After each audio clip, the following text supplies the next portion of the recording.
Hello everyone. तो कैसे हैं आप लोग? आई होप आप सभी लोग ठीक होंगे और अपनी अच्छे से पढ़ाई कर रहे होंगे। तो हम बात कर रहे थे यहाँ पर रोग निदान पेपर 2 की, जिसमें हम देखने वाले थे चैप्टर नंबर 9, जिसका नाम है मूत्र कृच। ठीक है, जिसको हम मॉडर्न में डायसूरिया से रिलेट कर लेते हैं। मतलब यानी यूरिन करने में जो पेन होता है उसे हम बोलते हैं मूत्र कृच। नाम से ही है मूत्र कृच, यानी कि मूत्र को करने में यहाँ पर कृच हो रहा है, पेन हो रहा है। ठीक है, अब देखो, अभी चैप्टर नंबर 9 आएगा, देन उसके बाद चैप्टर नंबर 10 आएगा। चैप्टर नंबर 10 होता है मूत्र आघात और चैप्टर नंबर 10 होता है मूत्र क्रिच। तो इन दोनों में डिफरेंस क्या है? देखो, मूत्र क्रिच में डिफरेंस, मूत्र क्रिच और मूत्र का डिफरेंस ये है कि मूत्र क्रिच के अंदर आपको पेन भी देखने को मिलेगा और ऑब्स्ट्रक्शन भी देखने को मिलेगी। ठीक है, मतलब जो भी आपका यूरेटर से जो यूरिन निकल रहा होता है, तो वहाँ पर हो सकती है, कहीं भी हो सकती है, पूरे जो पाथ होता है यूरिन का, तो वहाँ पर आपको पेन भी देखने को मिलेगा और दूसरा ऑब्स्ट्रक्शन भी देखने को मिलेगा। मूत्र आघात में क्या होता है, केवल और केवल आपको ऑब्स्ट्रक्शन देखने को मिलता है। ठीक है, तो वहाँ पर पेन देखने को नहीं मिलता, ये मेजर डिफरेंस होता है। ठीक, अब देखो, मूत्र कृच्छ एक हमारा नया रोग होता है, मतलब एक्यूट होता है, और जो मूत्र आघात होता है वो क्रोनिक हो जाता है। यानी मूत्र कृच्छ अगर बहुत लंबे समय तक बना रहता है तो वो आगे जाके मूत्र आघात में कन्वर्ट हो जाता है। ठीक है, अब देखो, अभी जो मूत्र आघात है वो क्रोनिक की वजह से उसमें क्या होता है, केवल यहाँ पर आपको ऑब्स्ट्रक्शन देखने को मिलेगी। ठीक, पेन देखने को नहीं मिलता है। जैसे हमने अभी पिछले चैप्टर के अंदर बात करी थी कि अल्सर जब बहुत लंबे समय तक रहता है तो वो विलंबिका में कन्वर्ट हो जाता है। अल्सर में पेन देखने को मिलता है, जबकि विलंबिका में पेन देखने को नहीं मिलता, क्योंकि जो विलंबिका है वो अल्सर की ही क्रोनिक कंडीशन होती है। उसी तरह से मूत्रकृच की भी क्रोनिक कंडीशन मूत्र आघात से हम समझ सकते हैं। ठीक, हम बात करते हैं इसके निदान के बारे में। तो पहले एक बार और बता देता हूँ, मूत्रकृच में क्या होता है कि कष्ट के साथ मूत्र की प्रवृत्ति होना, ये क्या कहलाता है?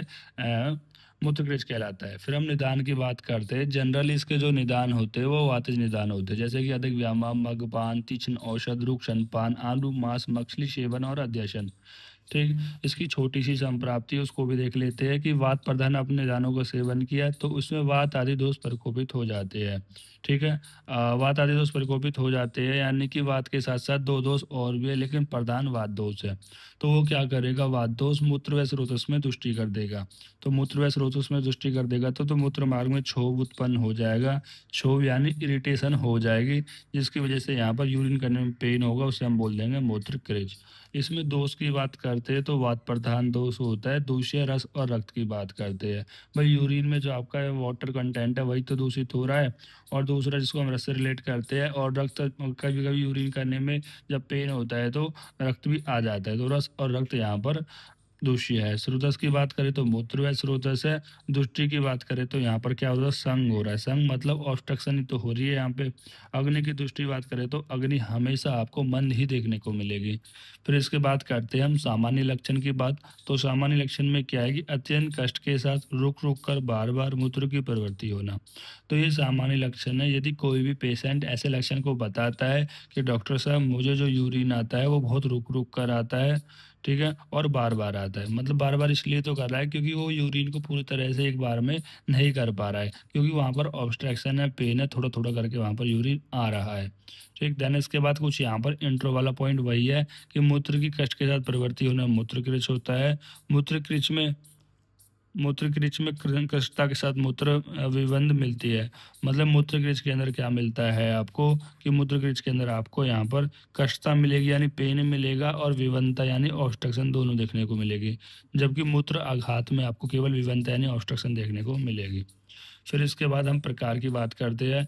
आचार्य चरक ने भी इसके 8 प्रकार बताए हैं, आचार्य सुश्रुत ने भी 8 प्रकार बताए हैं।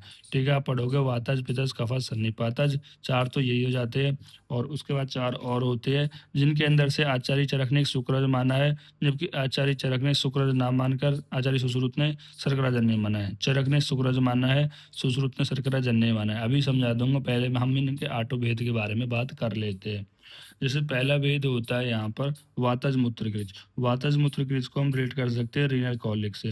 ठीक है, आ, तो इसमें क्या होता है, वंशन वस्ती प्रदेश मेडर में अति तीव्र या थोड़ा अति तीव्र पीड़ा, थोड़ा नहीं है, पीड़ा है ये, और थोड़ी थोड़ी मात्रा में बार बार मूत्र का त्याग होना। देखो, ये तो कॉमन सम है कि थोड़ी थोड़ी मात्रा में बार बार मूत्र का त्याग, ये तो आप सभी के अंदर लिख सकते हो।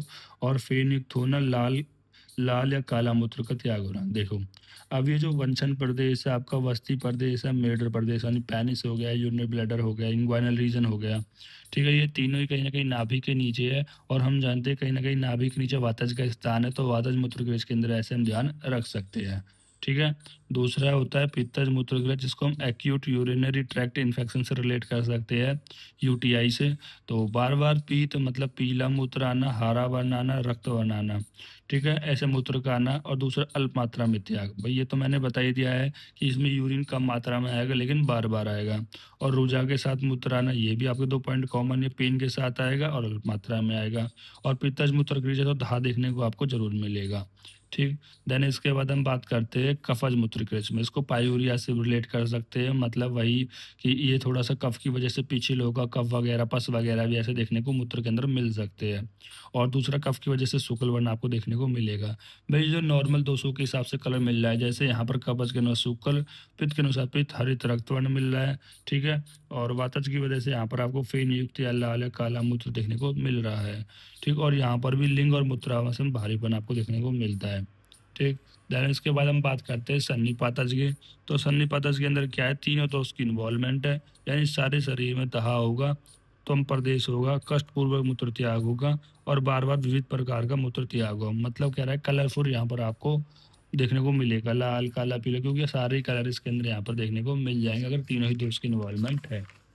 देन इसके बाद हम बात करते हैं अश्मीरी जन्य मूत्रकृज को। देखिए काफ़ी इंपॉर्टेंट है अश्मीरी जन्य मूत्रकृज को, जिसको हम बोलते हैं यूरिनरी कैलकुलस, ठीक है? मतलब वही जो आपका यूरिनरी ट्रैक्ट होता है, इसमें स्टोन का जम जाना, ठीक है? तो देखो इसका जो बताया गया है ना, आचार्य चक्र ने इसको अश्मरीजन्य मूत्रकृज बोला गया है, जबकि आचार्य सुश्रुत ने इसी अश्मरीजन्य को शर्कराजन्य बोला गया है, ठीक है? तो इसमें आप कन्फ्यूज़ मत होना। देखो इन्होंने क्या बताया है, अश्मरीजन्य मूत्रकृज को आचार्य चरक कहते हैं कि जो ये अश्मरी होती है, ठीक है?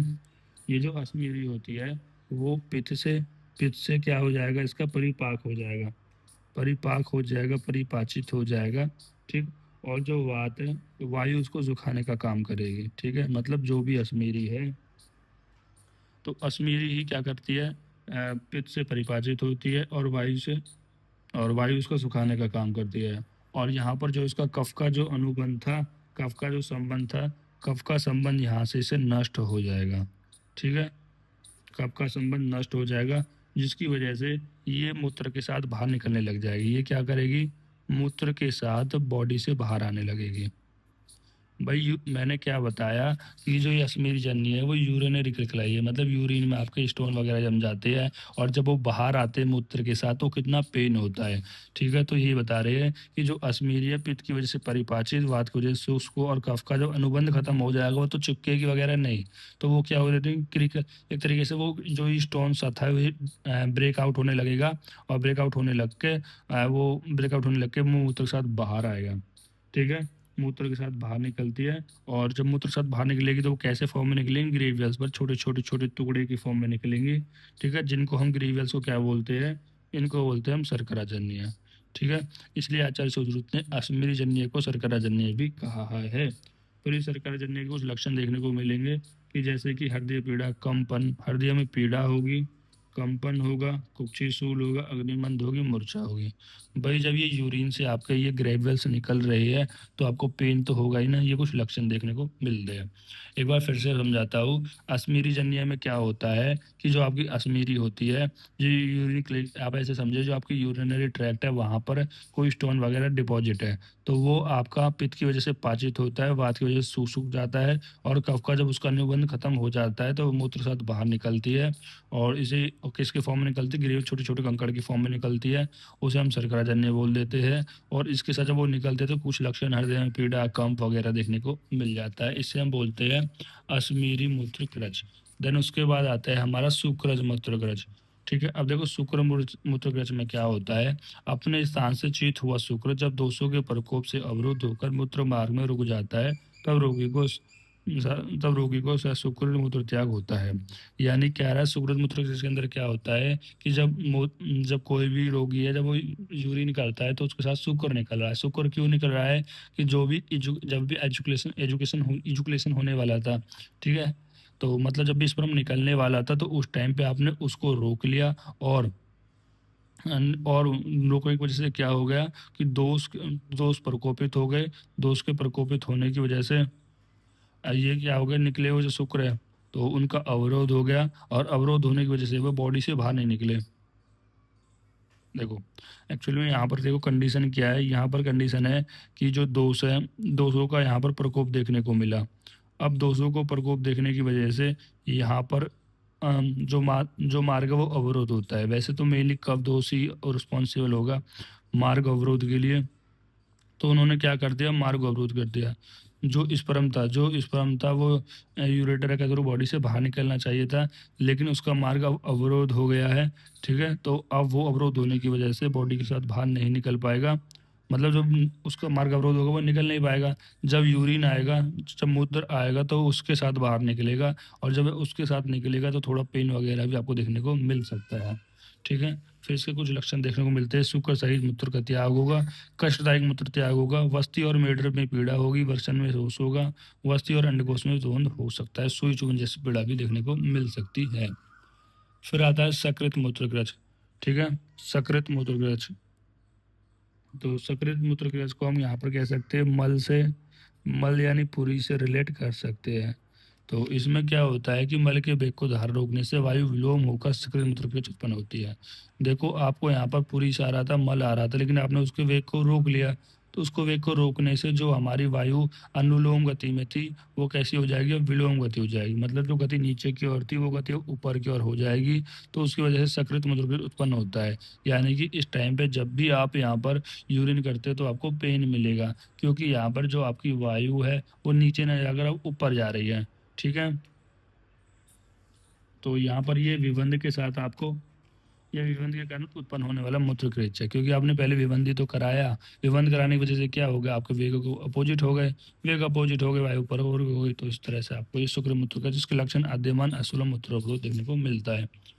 फिर आता है अविगाजन्य। तो अविगाजन्य के अंदर क्या है कि जो आपका मूत्रव्यय स्रोतस में शल्य या मेढक शोधक शलाका से क्षत हो जाने से, यानी जो मूत्रव्यय स्रोतस में शल्य की वजह से या पेनिस में शलाका की मतलब वही इंजरी वगैरह लगने की वजह से, क्षत हो जाने की वजह से मूत्र उत्पन्न होता है, जो वातिक मूत्रकृच के समान होता है। मतलब जो वातिक मूत्र मतलब जो लक्षण वातिक मूत्रकृच में आते हैं वही आपको अविघात, भाई अविघात से क्लियर है ना, कोई ट्रॉमेटिक है, मतलब जो भी आपका मूत्रव्यय स्रोतस है उसको इंजरी लग गई, चोट लग गई, तो जिसकी वजह से जो ये स्रोतस है वहाँ पर पेन करने में, मतलब मूत्रव्यय चोट लगे तो वहाँ पेन करने, यूरिन करने में पेन होने देखने को मिलेगा और ऑब्स्ट्रक्शन देखने को मिलेगी। और इसके जो लक्षण है वो वातिक मूत्रकृच के समान होते हैं। तो यहाँ पर लक्षण क्या है, वस्ती में तीव्र वेदना होना, वस्ती में फूलना और भारीपन, ये इसके लक्षण देखने को मिलेंगे। इसी के साथ गाइस ये हमारा चैप्टर कंप्लीट होता है, छोटा सा ही चैप्टर था। ठीक है, मूत्रकृच। इसके बाद हम देखने वाले हैं मूत्राघात को। अगर आपको वीडियो पसंद आई है तो वीडियो पे कमेंट करना ना भूलें। थैंक यू गाइस, फिर मिलते हैं एक नई वीडियो के साथ।